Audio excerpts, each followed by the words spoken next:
Olá pessoal, a aula de hoje tem como temática caridade pública e caridade privada. Dois pontos, a moralidade econômica da benevolência.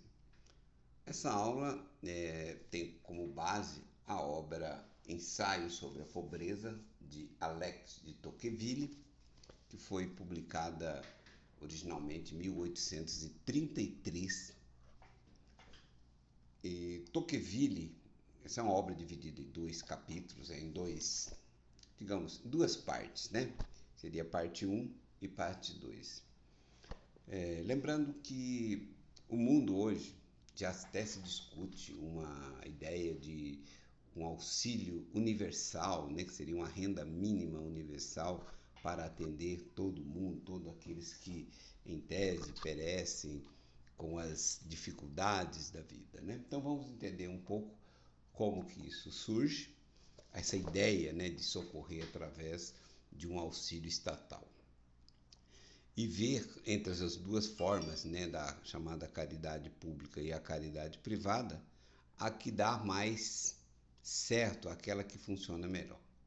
Então, lembrando aí que a rainha Elizabeth, filha do rei Henrique VIII, foi a que instituiu na Inglaterra, ainda no século XVI, virado para o XVII, não tem exatamente o ano que foi instituído, né? Mas é na virada do século XVI para o século XVII que foi instituída a modalidade de, digamos, bolsa, né? Você poderia chamar de Bolsa Família, Auxílio Brasil, aquilo que vocês preferirem. No caso, seria Auxílio Inglaterra. Esse evento ocorre porque o rei Henrique VIII, diante daquela história que todo mundo já conhece, né, que precisava romper com a Igreja Católica para as suas finalidades conjugais, porque ele queria casar com um amante, coisa parecida. Isso não sabemos se é lenda ou se é real, o que motivou, mas o importante é que o rei Henrique VIII rompe com a Igreja Católica, confisca as suas propriedades, confisca as suas instituições e transforma na Igreja Anglicana, da qual ele, né, era, portanto, um chefe efetivo. Espertinho esse tal de Henrique VIII. Bom, ao desagregar a Igreja Católica tradicional, então desagregou também toda uma estrutura de auxílio, digamos, de assistência social às pessoas desvalidas, às pessoas que estavam com aquilo que chamamos hoje de vulnerabilidade social. Então isso durou um determinado período e aquelas pessoas ficavam na iminência, né? Melhor dizendo, ficavam vulneráveis a todas as dificuldades da vida sem ter alguém que cuidasse delas. Porque quem cuidava era a Igreja Católica. Como a Igreja Católica foi destituída, portanto, elas ficaram, digamos assim, jogadas à sua própria sorte. Então, a partir daí, foi instituída essa modalidade de bolsa que perdurou ao longo da história, né? E o Tocqueville está tratando desse assunto, portanto, no início da década de 1830, já em 1833. E aí, então, digamos assim, por que se institui essa modalidade? Por que existe a caridade? A caridade existe porque as pessoas enfrentam dificuldades, muitas, pelo seu, digamos, despreparo para a própria vida, por escolhas erradas, por infortúnio do dia a dia, outros em função de tragédias da natureza, de climáticas, enfim, não importa exatamente como, mas as pessoas, parte da sociedade sempre está exposta a, digamos assim, às dificuldades da vida. E muitas vezes fica com dificuldade de se manter no mínimo, que seria alimentação, um teto para se abrigar, roupas para se vestir e por aí afora. Bom, o Tocqueville fala que na Inglaterra, inclusive naquele momento, existia duas modalidades de... O mundo, né? No mundo existia duas modalidades de caridade. A primeira, a caridade privada, e que é aquela que todos nós, em maior ou menor grau, praticamos até hoje, né? É impossível ter alguém, um negócio aqui não para de chegar chamadinha, e-mail, chegar mensagem. Mas enfim, pronto, parei. Então, diante dessas dificuldades, precisa se pensar em algo que dê conta. Então, a caridade privada é aquela exercida pelas pessoas voluntariamente. Essa que eu estava dizendo, que em certo momento da vida todos nós praticamos a caridade privada. E o Tocqueville descreve que nesta modalidade da caridade privada ela tem muitas vantagens. Primeiro, porque as pessoas contribuem com quem elas querem. Né? Então, quando você vê alguém com dificuldade, eu, por exemplo, tenho esse hábito, não gosto de dar roupa em entidade, eu gosto de encaminhar exatamente para as pessoas que eu creio que mereça a minha ajuda. Né? Então, quando você pratica a caridade privada, você faz isso com todo cuidado. E aí cria, muitas vezes, um vínculo entre o caridoso e aquele que recebe a caridade. Esse é um ponto muito importante. Quando você está contribuindo para alguém, que você conhece um parente, um amigo, vizinho do amigo, né, que está com dificuldade, você fica de olho naquela pessoa. Né? Você não quer dar um dinheiro hoje, gastar com a coisa com ela hoje, e amanhã tem que dar de novo a mesma coisa. Não, então você fica de olho. Todos nós procuramos fazer nessas ocasiões, sempre dar um jeito de, às vezes a pessoa está desempregada, a família toda está desempregada, você procura dar um jeito de arrumar um emprego, né? Contribuir para que essa pessoa arrume uma ocupação laboral, de trabalho, para que ela possa, digamos, conviver, ela possa andar com suas próprias pernas, né? Esse é o ponto principal, para que as pessoas possam andar nas suas próprias pernas. Isso é tudo, né? Se tornar independente, gerar a sua própria manutenção e aí ter uma vida, inclusive, de, vamos dizer assim, de orgulho, né? Ao mesmo tempo que você ajuda uma pessoa voluntariamente, você cria uma certa, digamos, hierarquia entre você e ela. E se você ajudou ela, é porque provavelmente você soube administrar melhor a sua vida, ou você recebeu do seu pai, sei lá, de uma herança qualquer, a sua vida está mais organizada do que a dela. E a pessoa que recebe... Cadê minha água? A pessoa que recebe tende a olhar para você como uma pessoa de sucesso. E se ela é uma pessoa, digamos, bem-nascida, que com princípios, ela tende a olhar para você, querer ser como você é. Então, o meu espelho deve ser aquela pessoa de sucesso. Em geral, todos nós fazemos isso na vida, desde a forma de abordar um determinado assunto, né? Nós temos a nossa originalidade nas aulas que ministramos, tudo, mas a nossa originalidade, ela tem também um parâmetro de algo que a gente já viu. Muitas vezes até para a gente não fazer igual. Todo mundo lembra, né, que ia para a aula e tinha aquele professor que começava a falar, os alunos dormiam.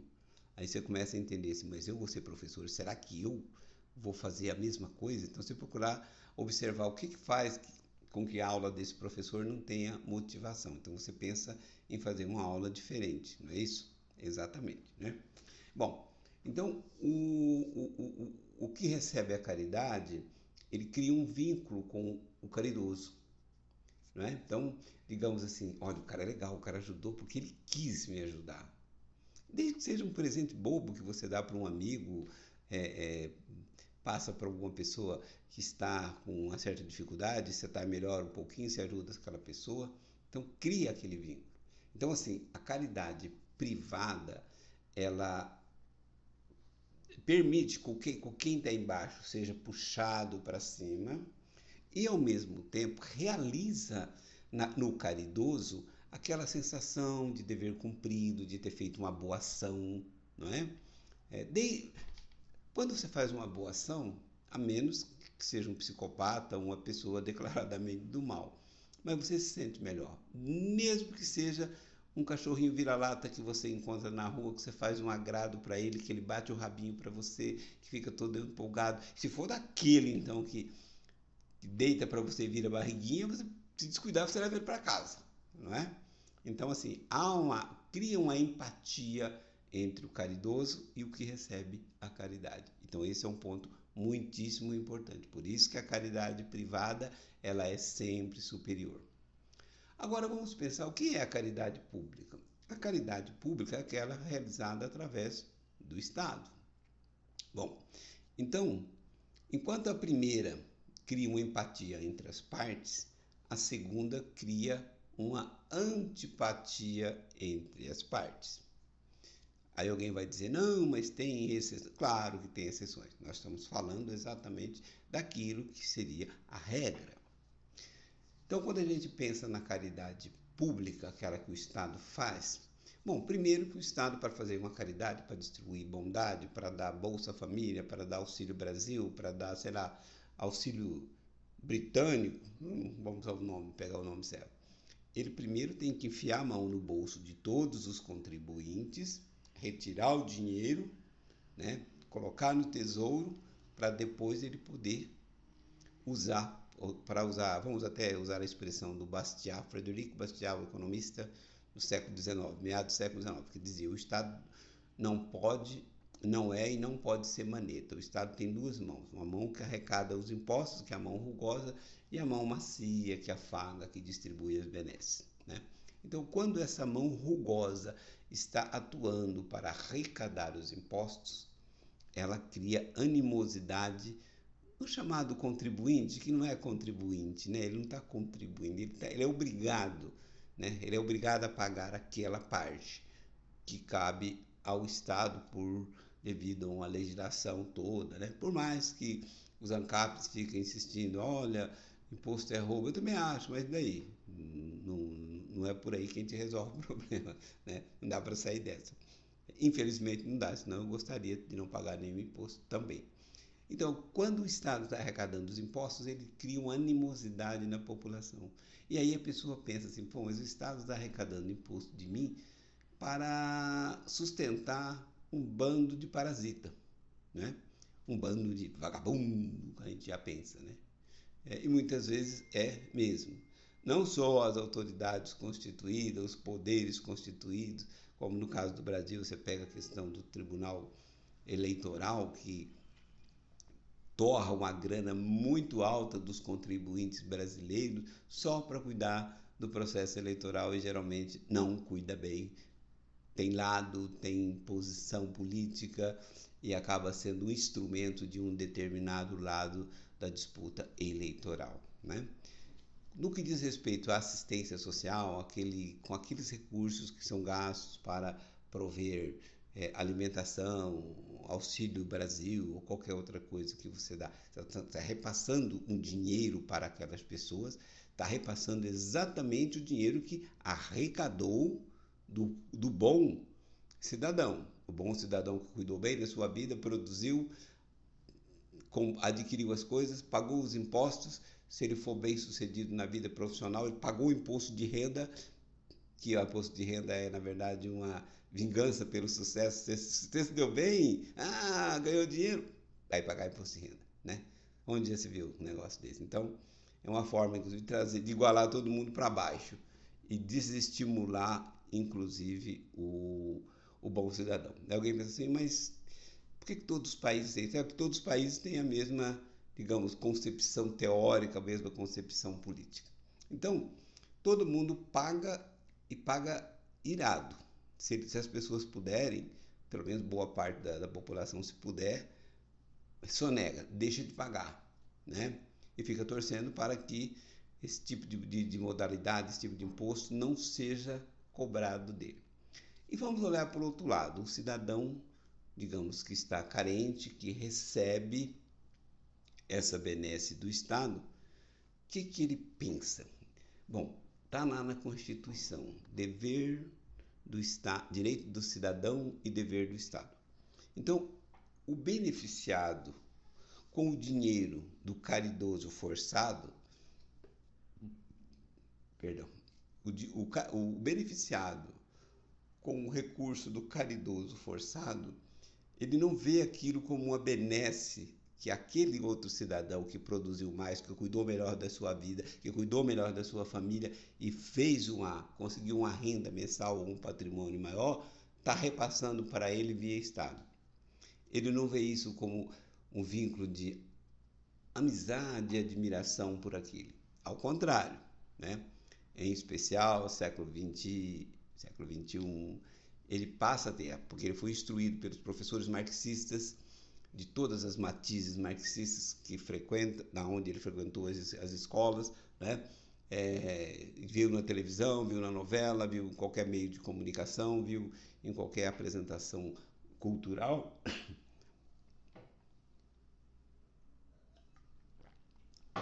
Ele já tem uma forma de raciocinar marxista. Portanto, ele fica achando que o que o Estado está lhe repassando é pouco, deveria repassar mais. Ele já vai contabilizando. Saúde pública e gratuita, óbvio. Educação pública e gratuita. E aí já tem aqueles outros expedientes como Vale Cultura, então ele tem direito de ir no cinema, tem direito de ir na exposição de arte, tem direito de ir no teatro. Então ele vai acrescentando um monte de coisas na sua vida, como aquilo sendo, inclusive, a renda mínima, né? Ele vai acrescentando tudo aquilo como sendo uma obrigação do Estado. Portanto, se o Estado não gera riqueza, ele só repassa, então é uma obrigação daquele mais bem-sucedido de ajudar a ele. Olha que loucura, né? Então, o mal-sucedido, seja por uma intempérie, seja por um desastre natural, seja por escolha que a gente faz na vida, né? Um escolhe trabalhar mais tempo, outro trabalhar menos tempo, um tem menos filhos, outro tem mais filhos, um escolhe ter uma vida mais recatada, mais decente, o outro prefere a embriaguez, depois vem as doenças, digamos assim, que surgem a partir de uma vida desregrada. Ele dorme mal, ele come mal, come nas horas erradas, então a tendência é que ele vai ser um carro, vai ser digamos, uma maréia, né? Que vai dar um monte de problemas. E esses problemas ele vai curar esses problemas aonde? Vai curar esses problemas, ou pelo menos remediar esses problemas no posto de saúde, que atende mal, demora muito para atender, e mesmo que fosse bom, custa caro, não para ele, mas custa para o contribuinte, aquele bom cidadão que está pagando por ele. Então, tem pessoas que tudo depende do Estado. Ele depende desde a gestação, depois o parto no setor público, quando ele nasce, leite do setor público, pré-escola do setor público, escolinha do setor público, e até chegar à universidade. Aí ele entra lá, já quer fazer a graduação, já quer receber uma bolsa de iniciação científica, e vai lembrar que já existe bolsa de iniciação científica já no primeiro grau, né? E depois ele quer uma bolsa de iniciação científica, depois ele quer uma bolsa de mestrado, depois ele quer uma bolsa de doutorado, uma bolsa de pós-doutorado, e para completar, de preferência que ele arruma um emprego numa instituição pública, numa universidade pública, onde ele possa viver um certo tempo trabalhando uma carga horária pequena, recebendo bem e aposentando cedo. Então, tudo isso sairá da onde? Sairá às custas daquele que trabalhou mais, que é mais produtivo e que está usufruindo menos coisas do Estado. Porque se todos contribuírem com o Estado e todos vão receber a mesma quantidade, aí é inócuo, né? Então, assim, o bom das coisas que o Estado faz para nós é ele fazer mais do que nós fizemos para os outros. É aí que está a graça do negócio, né? Bom, então nesse sentido, já estamos aí com 19 minutos de aula, minha intenção é manter as aulas 20 e poucos minutos, 18 a 20 e poucos minutos. Lembrando então que está nessa obra aqui, tudo o fundamento dessa aula, depois eu vou disponibilizar as indicações no conjunto do curso, né? E lembrar que tem uma parte interessante que eu estava até me esquecendo aqui no momento que é instituído a Bolsa na Inglaterra, né? Está aqui na página 91 do Tocqueville, no parágrafo 39, ele diz: o número de pobres, portanto, é que quando vem essa questão da desagregação lá do Luís Henrique VIII confisca os bens da igreja, né?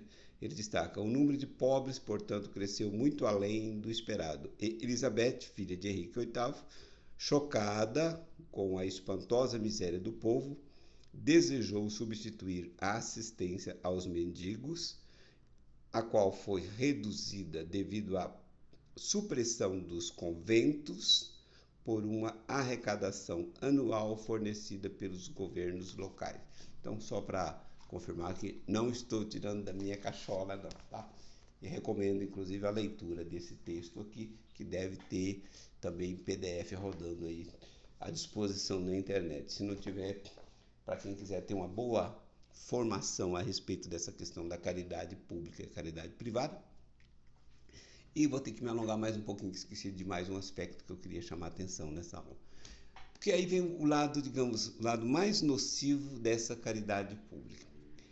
O Tocqueville, nesse texto, ele destaca que a Inglaterra era o país mais desenvolvido já em 1830. Lembrando que já tinha feito, digamos, a fase 1 da Revolução Industrial, já estava concretizada, que se data o quê? De 1760 a 1830. E que tudo na Inglaterra era muito mais brilhante, muito mais suntuoso do que em outros países como Portugal e Espanha. No entanto, o número de pessoas, aí vem o ponto essencial, o número de pessoas dependente da assistência pública era muito alto. Era muito mais alto do que nos países mais pobres como Portugal. E por que isso dá?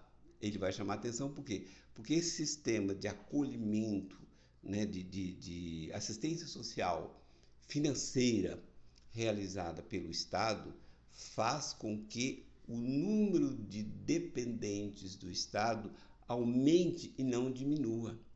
Inclusive faz com que os vícios que levam as pessoas a ter aquela vida desregrada, né?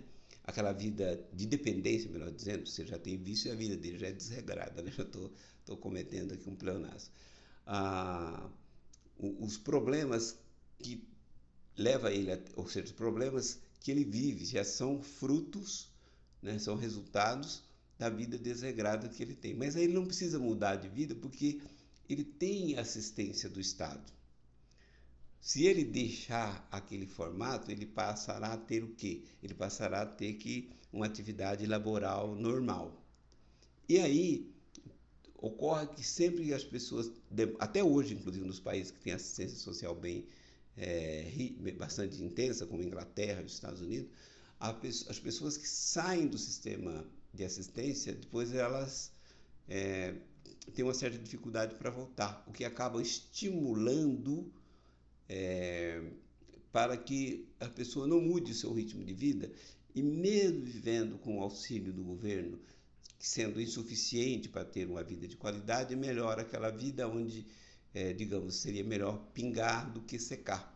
Por isso, essas pessoas tendem a manter-se neste mesmo nível de vida, nessa mesma forma de vida, o que acaba fazendo com que essa pobreza que seria transitória em função de um desajuste, de um problema na vida pessoal de uma pessoa ou de uma família, acaba se tornando um problema perene, porque tornar-se-á extremamente conveniente, né?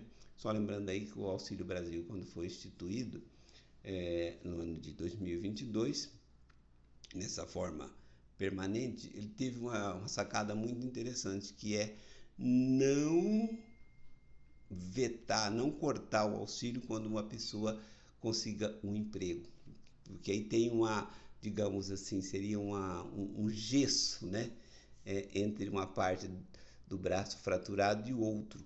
Então, quando a pessoa recebe um Auxílio Brasil, ou outro tipo de auxílio que tiver essa modalidade de servir para o auxiliado de hoje, até depois ele conseguir um trabalho e conseguir uma atividade remunerada, isso faz com que ele tenha uma renda melhor no curto prazo e depois ele possa conquistar uma condição para mais tarde abrir mão daquele auxílio, né? Então, isso é um ponto bastante interessante. E até hoje, quando se observa assim nas famílias inglesas, em especial da classe média para baixo, né? Você vai se formando um contingente de pessoas com vidas desregradas, porque a assistência social lhe torna conveniente. O número de mulheres muito jovens, com 2, 3 filhos, é bastante acentuado, porque uma menina, a partir dos 15 anos, se ela engravidar, em especial se for uma produção independente, né, aquilo que chamamos de mãe solteira, ela já vai receber uma bolsa do governo inglês, né, uma bolsa da coroa, é aí em torno de 800 libras, que é uma graninha boa, né? Mais uma habitação estatal, uma casa ou um apartamento, geralmente um apartamento em um conjunto onde habitam várias pessoas nas mesmas condições, né? E aí torna-se o ciclo da miséria, ela acaba se reproduzindo, digamos, quase que automaticamente, né? Porque já é uma pessoa que vai para essas condições, nesse local, digamos assim, a convivência é muito ruim, porque as pessoas geralmente têm as mesmas origens, as mesmas práticas, né? Em especial as mesmas práticas, e a tendência é que a mãe, que ainda é menor, foi morar lá como independente, recebendo bolsa, e aí, obviamente, não precisa trabalhar, né? Não precisa trabalhar, tem uma vida miserável, mas uma vida razoável, né? Logo estará o filho dessa pessoa ou a filha logo estará reproduzindo também e dando continuidade àquela situação bastante desagradável, né? Então, esse é um ponto extremamente negativo da assistência pública. Em se tratando de assistência privada, portanto particular, aquela que a caridade, que o caridoso seja o indivíduo, né? A tendência é que esse mal não prossiga, que haja uma ruptura e que essas pessoas possam viver independentemente. E o viver independentemente da caridade pública, né, faz com que as pessoas tenham mais orgulho próprio, se tornam mais produtivas, se tornam mais inventivas e possam contribuir melhor com o bem-estar da sociedade, né? Aí só para frisar, para fechar a aula aqui, que vai dar quase 30 minutos, esse que recebe o benefício estatal, ele sempre acha que o benefício está pouco. Basta ver qualquer reclamação que você tem por aí. O cara vai para a escola, é uma escola pública e gratuita, e ele não está contente com aquela escola, até porque a escola é ruim, até porque pública e gratuita o corpo funcional, inclusive docentes e servidores técnico-administrativos, tem um certo desleixo pela coisa. O número de greves é muito acentuado, muita greve, exatamente porque acham que estão recebendo pouco e que podem fazer greve também, que não serão demitidos, né? Então, assim, uma boa forma de degradar a sociedade é exatamente, e manter os degradados, digamos assim, naquela condição ou em condição bastante semelhante, é a assistência pública.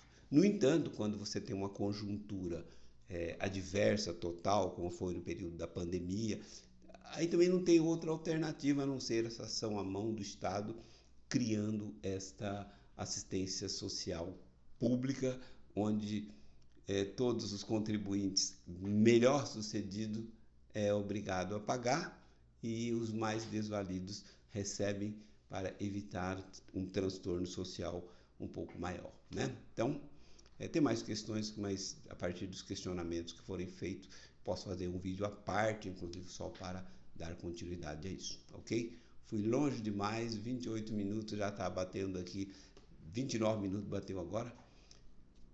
É isso, um grande abraço e até o próximo encontro.